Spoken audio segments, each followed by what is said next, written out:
So today's my special guest is a 25-year U.S. Air Force veteran, has a background in logistics and HR, has 2 associate's degrees and a bachelor's in business administration. He was selected as a scholar for the Stand the Veteran Leadership Program, class of 2021 at the George W. Bush Presidential Center. He's a subject matter expert for diversity and inclusion, and he is the military recruiting lead for Accenture Federal Services based here in San Antonio. And I want everyone to welcome my special guest, Mr. Quincy Harper.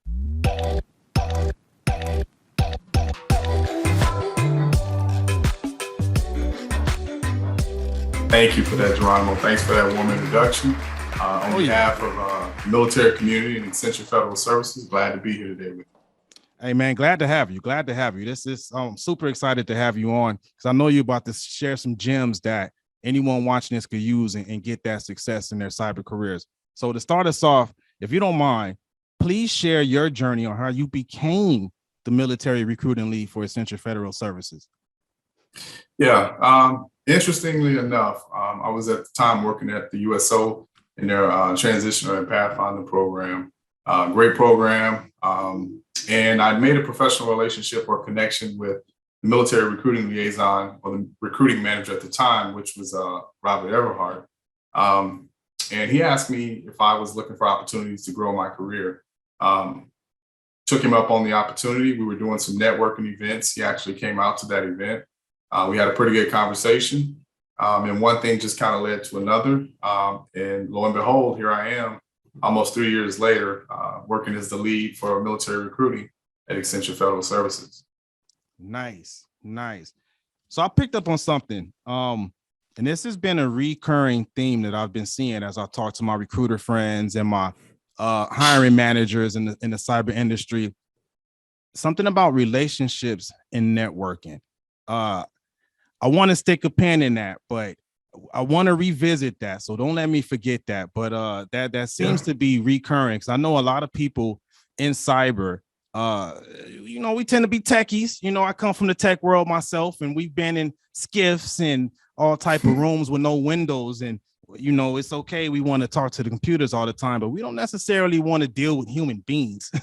So actually, you know what? Let's go off script. Let's go ahead and start there. And let's talk about the importance of networking for those who want to have a successful, fruitful cyber career. Because since you brought that up, I want to start digging in. Let's start there. Yeah, so relationships, I think, are key to anything that you do in life, right? And a lot of us coming out of the military community, because we're stovepiped into all things military, we don't do relationships very well, right? Because it's a more so rank and file when it comes to the relationships that we have with the folks that are up the chain of command or the folks that are down the chain of command, right? So one of the things that I learned as I transitioned out was a lot of times it's not about, what you know, right? It's about who you know or who you're building professional relationships with out in your local community. The other thing that comes along with that is you have to be able to show your value proposition. What do you bring to the table that's going to make you successful, i.e. the company, the business plan, the strategy, it's going to make them successful as well. So you really have to be able to articulate your value proposition, but also making sure that you're nurturing and fostering the right professional relationships. Nice. So I just picked up on something else that you just said, the word value, specifically for our military audience that may be watching. For those who don't know, I'm also a veteran as well, but value proposition. Can you dig in more into what you mean when you say value proposition? Put it in plain English. Plain English, right? What do you bring to the table, right? Coming out of the military community into an organization like Accenture Federal Services, you have a certain value or a certain skill set that you bring to the table because the work that we do revolves around the federal government, right? We are a federal government contractor. So in order to build that platform or share resources or be a problem solver for the federal government, you have to be able to show coming out of the military community, whether you're a spouse, a veteran, or someone who's transitioned, you have to be able to show what you bring to the table. Case in point, you just mentioned that you're a veteran, right? So there's certain skill sets that you have that add value to your platform, i.e., that would add value to a particular company. Once you understand and learn that, whether that's your soft skills, whether that's your management style, your leadership style, there are projects or there is work that we do in the federal government space at Accenture Federal, in which you would bring that certain value to. But you just have to know and understand what that looks like. And that takes time. I didn't retire in 2016 and just wake up and say, here's my value proposition, right? This is what I bring to the table. It doesn't work like that. It took me probably over the course of about 3 years after I transitioned out to really understand who I was and kind of what I brought to the table when it comes to my value proposition and working at a company like Accenture Federal. Nice. Now, see, I'm going to translate that even more. So anytime I hear value, right, the definition of value, it actually has monetary in it, right? So when I hear value, my take on that is, can you communicate to a company how you can help that company make money? Because at the end of the day, all businesses are in the business of making money, right? So I just want to translate that and interpret that, especially for our veteran community, right? Because a lot of veterans, when you're active duty, military is a nonprofit, right? At the end of the day, it's not about a bottom line. When you're active duty, reserve guard, et cetera, any government entity, they're nonprofits. But when you come out and you come to the private sector, like, Accenture, for example, their value proposition, they government contracting, right? But at the end of the day, Accenture needs to make money. So I would go maybe a step further and say, those of you who are working on your value proposition, get good at articulating what your skills can do to help that company grow. Because all companies want to grow. At the end of the day, if you're in the military, veteran, a transition and service member, get ready to start answering that question. The pretend I'm the business owner. Communicate to me, how will you help me make money? It's cool, you got these nice cyber skills and tech skills, and you could code all day to the moon, but I need to know how those skills will help me make money. And I think a lot of times, especially in the tech industry, that gets lost. There's always emphasis on, I can code this and I can prevent this, or I could do penetration attacks to let you know red team, blue team. That's cool. Yeah. But explain to me, the business owner, how that helps my company grow, right? And I just wanted to put that in real plain, clear English, because I think anyone, whether veteran, maybe fresh out of college, high school, whatever, right? That is something people have to get better at being able to self-advocate, but in a way to where they're able to communicate a win-win, right? A win for the company, but also a win for yourself. So that's really good. That's really good. That's why I like to bring recruiters on like Quincy, because they give it to you straight, y'all. Yeah. They tell you what you need to hear. And we try, and I really try to do that, right? Because there's a lot of opportunities within the organization. But a lot of times our military community, they don't have that mentorship or that guidance, Geronimo. And that's one of the things that we pride ourselves within the organization is always having that employee resource group or those mentors that are willing to, have a 15-minute conversation with our transitioning military or spouses, right? To kind of give them that peek under the tent.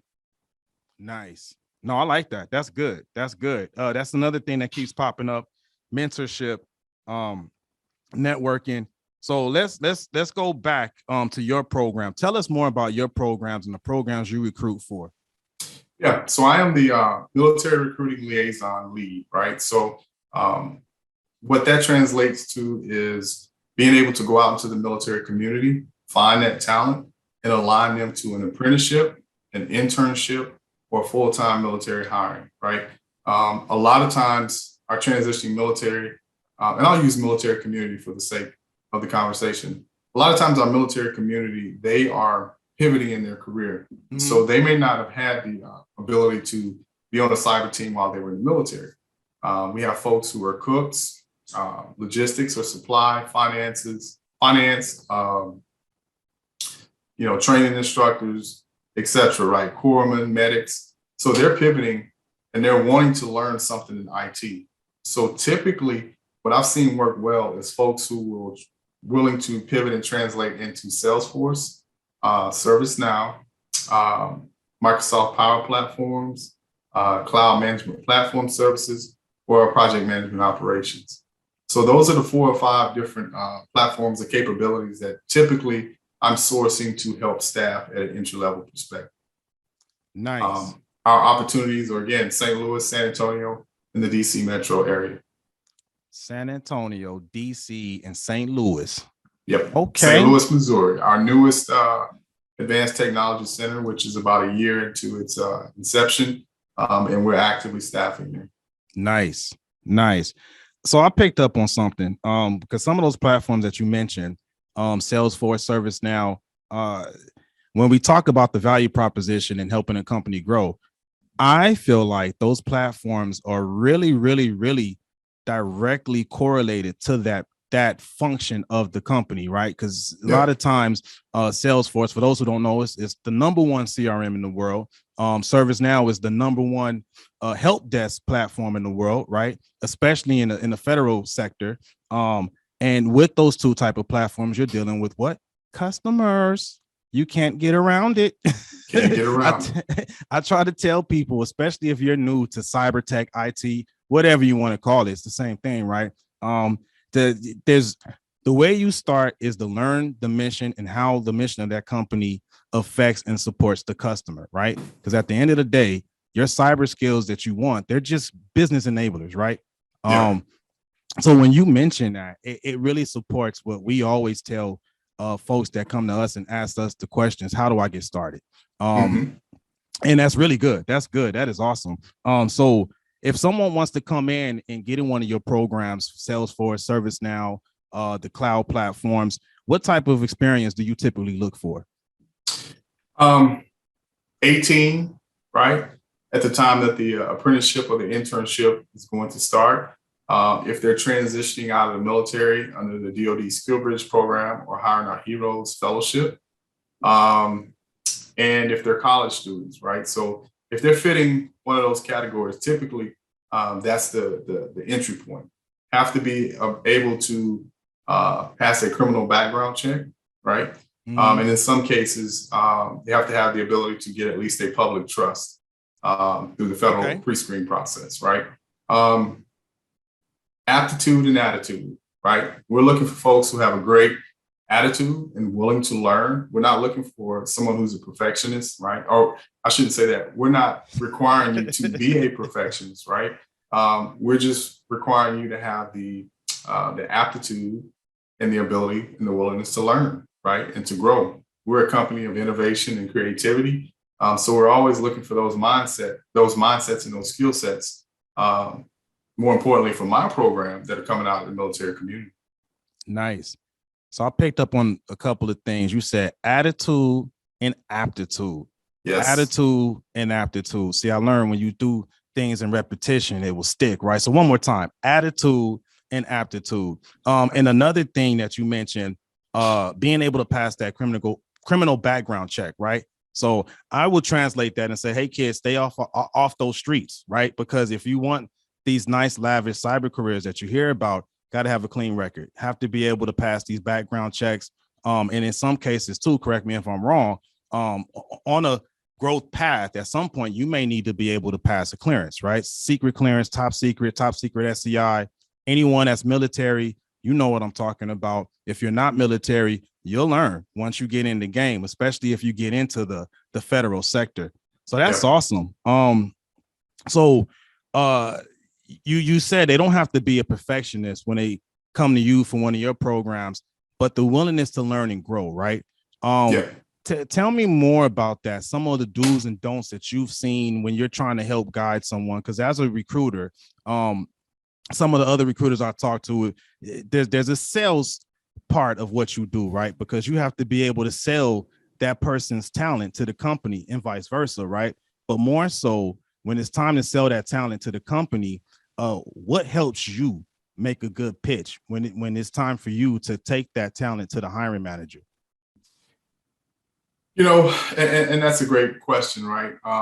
One of the things that I've learned is that our brand carries itself, right? Mhm. Once an individual learns of the Accenture brand or the Accenture Federal Services brand, that kind of opens up doors, if you will, for them.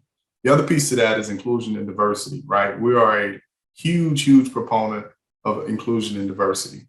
The majority of our apprenticeships and internships, we're at these underserved schools. We're at the workforce solution centers. We're at the veteran support organization level. We're at, the joint bases in our local communities. We're sourcing for that raw talent that may not necessarily get the opportunity that someone else would get from an Ivy League school, if you will, right? So that is our mantra. That is kind of my marching orders, if you will. I'm always on the hunt for that underdog, right? That raw talent that's coming out from whatever school, whatever program that may not necessarily have that large scale exposure because the talent is there. There's someone right now that's probably sitting at home coding, right? Or learning from YouTube or Udemy or Coursera that may not necessarily get that look or may not have the confidence to reach out to a recruiter via LinkedIn or reach out to their neighbor who works for Accenture, right?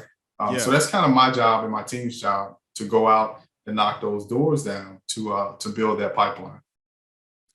The road not traveled. I like that. That's what it reminded me of. A lot of people say the road less traveled, but the actual title is the road not traveled. But no, that's pretty good. That's good.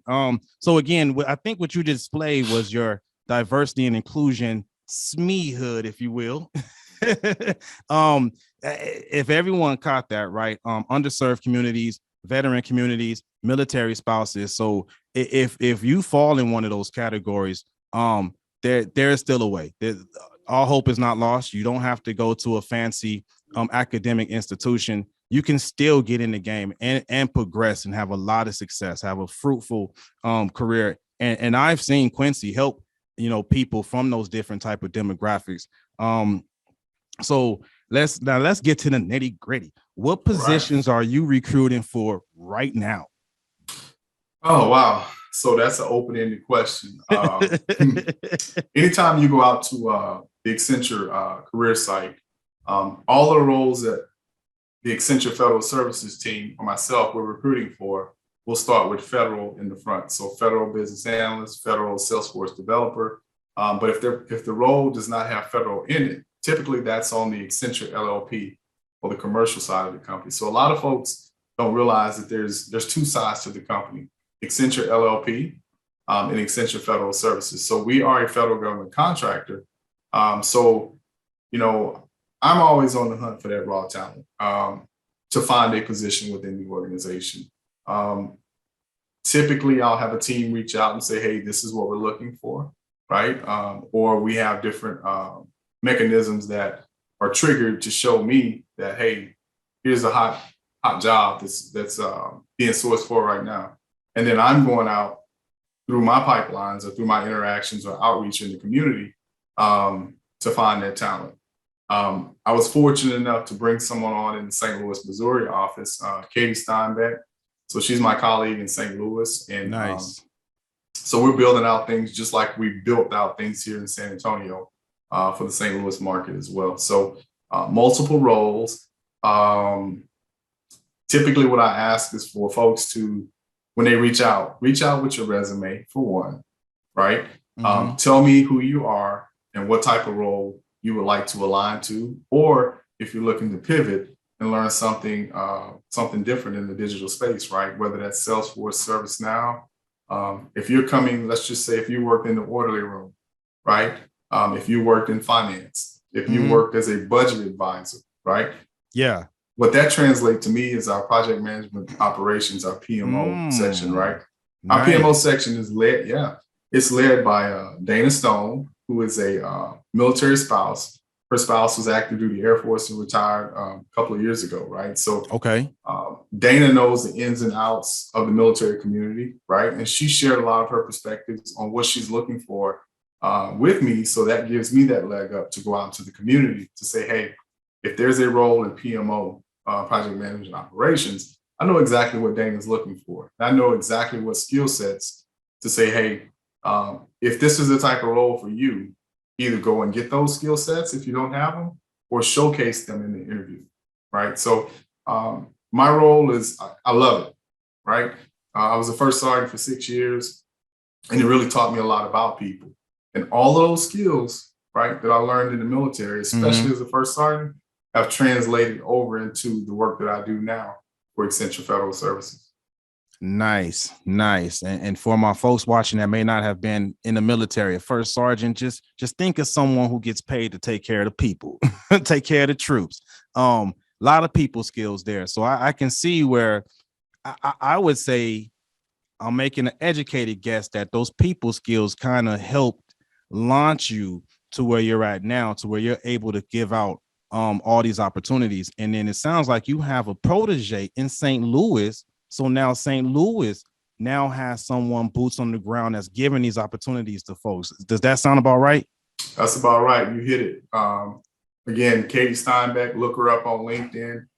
She's starting to crush it and really get her legs up under her. And she's a military spouse. Nice. Right? So she gets it.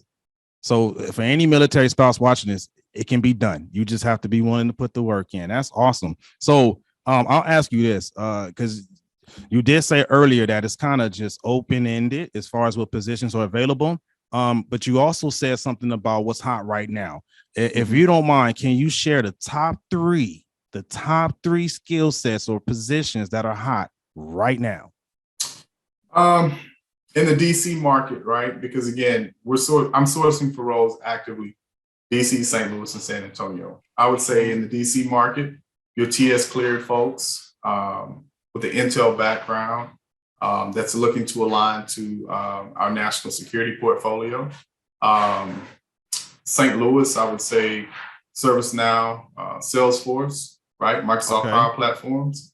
And San Antonio would probably be the same, right? But periodically, there's a bogey that's thrown in there, and a team will reach out and say, hey, this is what I'm looking for, .NET developer, or, a specific coder, or that unicorn, right?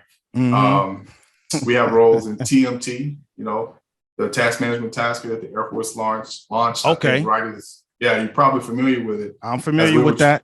As we were transitioning out, right? We're constantly looking for roles to align to different installations that utilize TMT, right? So nice. Again, my day reminds me a lot of being a first sergeant. There's no one day the same here at Accenture Federal Services, to where I'm always busy on the hunt for a specific or particular skill set. Nice. You hear that, all you first sergeants that are currently serving that might be on your way out? Just because you're a first sergeant doesn't mean those skills can't translate to help you become a tech recruiter. Just saying, come see Quincy. I wanna kind of just highlight a couple of things, because earlier on you said in your DC market, if they had TS, I just want to translate for the non-military folks, that's top secret. We said earlier, if you're not military affiliated and you do want to get to some or open up your options, make sure you maintain yourself to where you can get a top secret. Because we're here in San Antonio, right? We're number 2 as a cyber hub. We're behind DC, right? So for everything we have here in San Antonio, DC 10x that, right? So please, I ask you, make sure you stay on the straight and narrow so you can get a top secret if you want to have that as an option. Then you said in St. Louis, you had ServiceNow and Salesforce. So again, that's really, I think that really speaks to how important it is to have those soft skills, those communication skills, right? The ability to articulate your value, but also a lot of people kind of underestimate the importance of those communication skills. Because I can tell you, when I worked at help desk, that's really where I cut my teeth and learn how to be an effective communicator, right? Because when you're talking to strategic decision makers, more specifically in the government sector, you have to be a clear communicator, because it can literally be life and death. You can be working at a help desk, and if you don't communicate things right, it can be very bad. Now, if you're not on a mission that's really life or death, you can make or break the profit or loss of a company, and you don't want to be the reason why a company loses money. So back to that value proposition. That value proposition. And then here in San Antonio, you said it's a little bit of everything.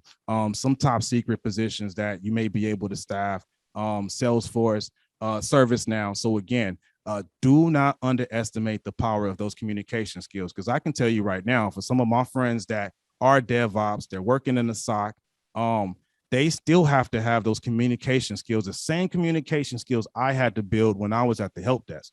Yeah. So please, is because a lot of people, you know, when they come in, they want to go straight to the fancy stuff. Yeah.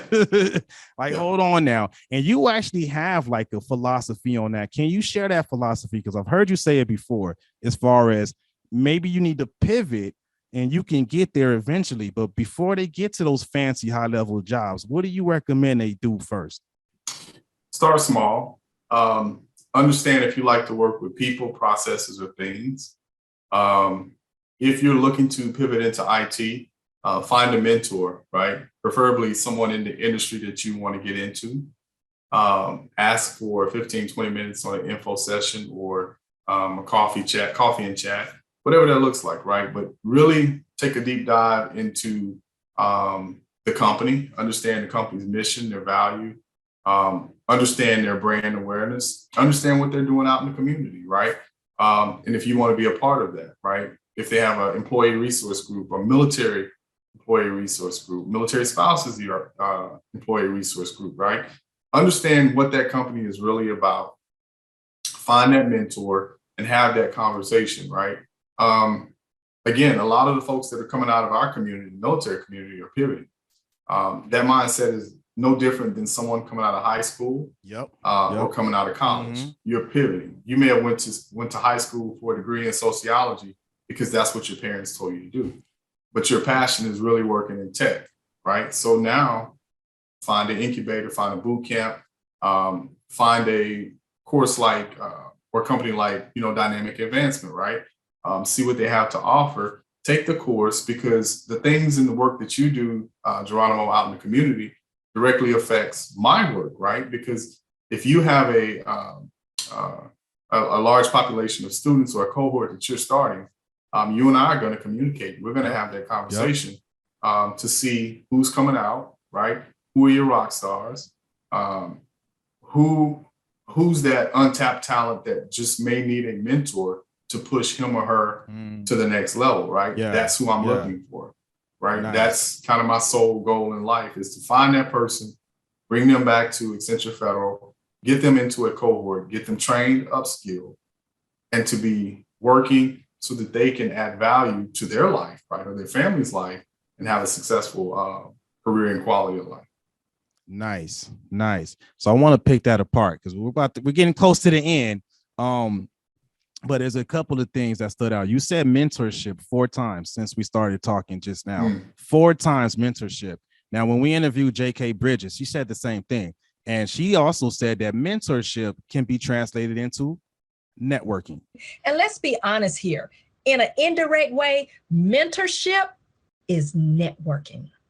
So essentially, Quincy just told you 4 times, get out there and network, get yourself a mentorship. Don't be afraid to buy someone some coffee or a cup of tea. I take both. If you're in San Antonio, I'm not picky, but I do like chai tea latte, just in case. I'm just putting it out there. Just in case. And be willing to grow. I would encapsulate everything you just said to just be willing to grow. Just get your foot in the door. You may not start off at that position specifically that you wanted, but just get in. Just get in. Don't be too picky. Get your foot in. And as Quincy said, there's so much room for growth and progression, and the beautiful art of the pivot. Because in business is you always have to pivot, and then pivot again, especially since the pandemic hit.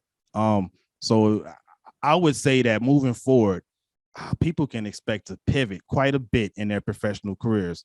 Would you agree? I agree. Again, no one day is the same. The role that I was hired on to isn't the same as it was 3 years ago. It is more. It has grown because I would like to think that I bring a certain value. I bring a certain creativity, a certain level of innovation, stemming from my military career, stemming to my college days, but also being able to partner with like our workforce initiative manager, Adri Desai, Ben Peavy, our CIO, Jennifer Lane, right, our managing director. It's really just being able to sit back, listen to the direction that they're driving the company, right? Allowing me to formalize a strategy and to act on that strategy, but then be able to reach back if I need assistance or help to kind of execute that strategy. Yeah. Right. So you have to do the same thing if you're pivoting in your career. Find that mentor, right? Understand what that mentor is really telling you. Look at their career and see how they project and their roles intertwined. And they took a step forward and they took a step back.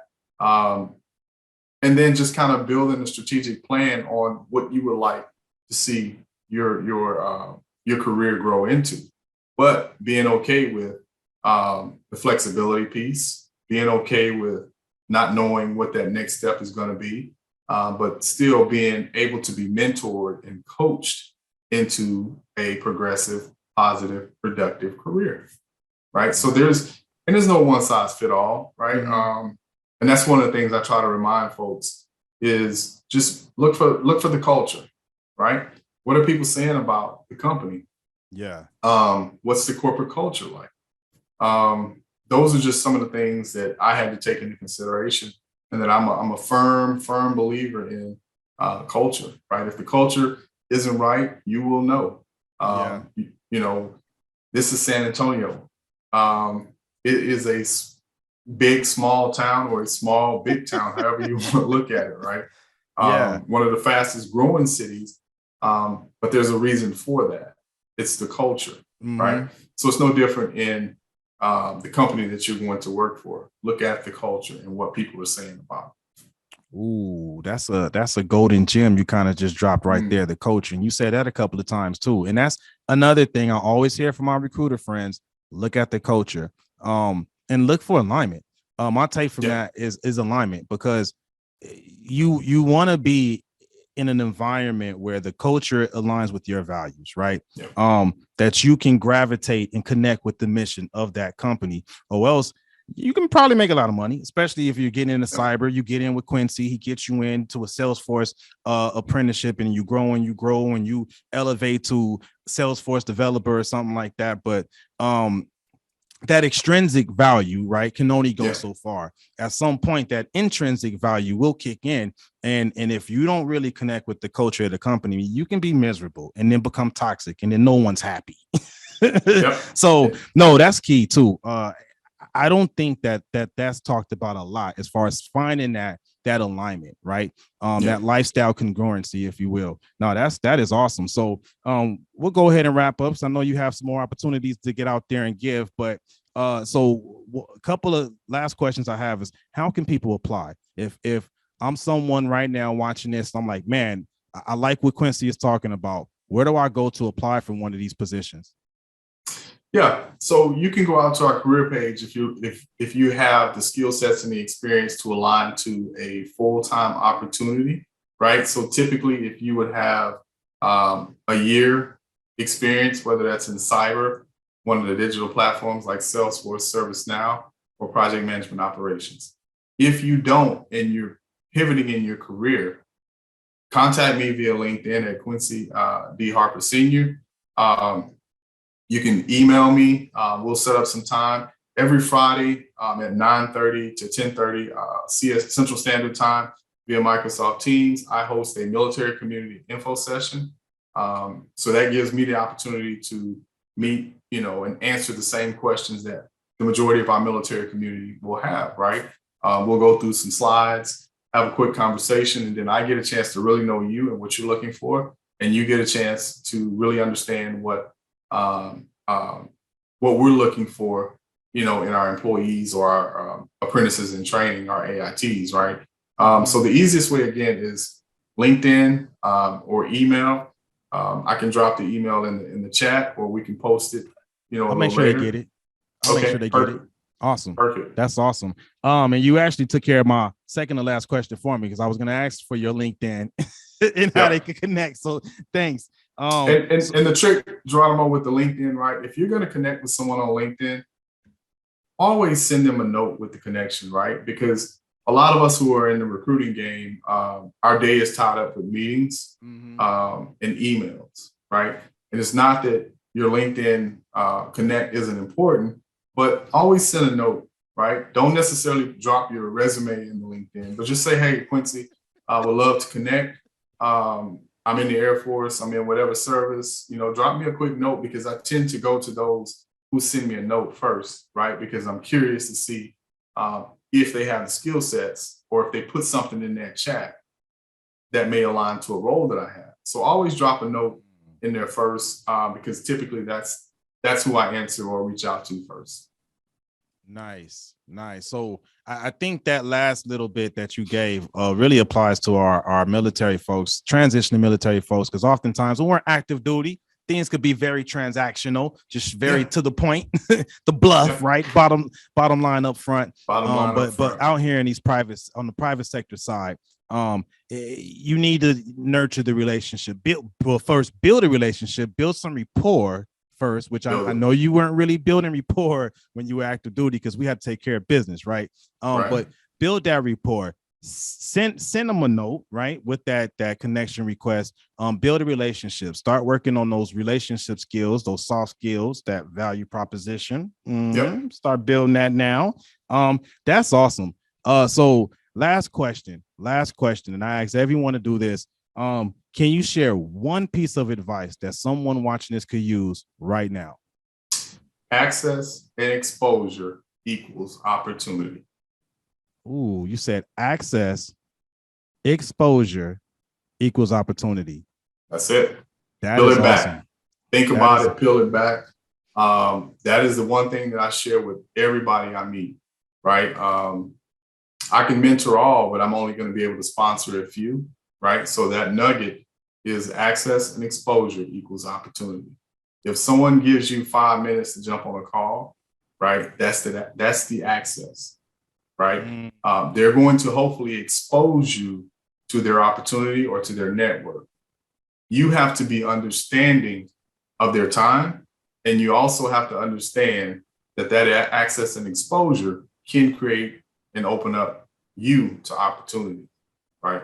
So that's the one thing that I try to always drop on people when we have a conversation, or if they're on the info session, or if I meet them at HEB, or we're at LinkedIn Mill City, whatever that looks like. I try to drop that and stay consistent with that message. That is awesome. That's great. That one more time, share that formula. Access and exposure equals opportunity. Access and exposure equals opportunity. That is awesome. So Quincy left us with a formula for success. That is awesome. Thank you for your time. I appreciate you for what you do. And for everyone else watching this, I wish you cheers to your success. Thanks, brother. Thank you, man.